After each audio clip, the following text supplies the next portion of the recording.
வாழ்க்கையில் தன்னோட உரிமைகளோ தன்னோட பொருளோ தன்னோட உறவோ ஒன்று அநியாயமாக தன்னிடமிருந்து பறிக்கப்படும் போது என்ன நடக்குங்கிறது இந்த வீடியோவில் இருக்கு.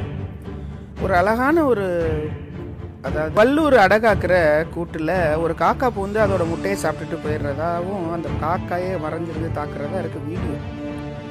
நம்மளை ஒருத்தவங்க பாதிப்படைஞ்சிட்டாங்கன்னா உடனே கோவப்பட்டு ஆர்ப்பாட்டம் பண்ணி ஆர்ப்பாட்டம் பண்ணி சத்தம் போட்டு அன்னைக்கு அவனை ஒன்றும் செய்ய முடியாது. சரியா?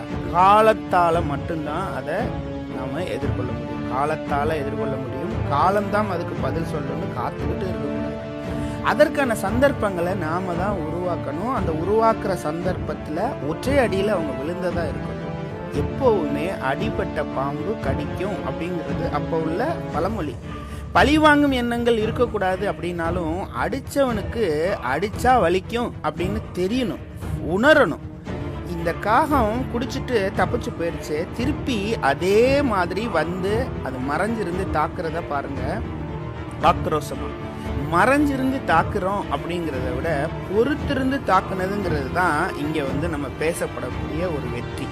என்னைக்குமே காலத்தினால் ஏற்பட்ட காயங்களுக்கு பொறுமை மட்டும்தான் வெற்றி. பொறுத்தவர் பூமி கண்டிப்பா ஆழ்வார்ங்க.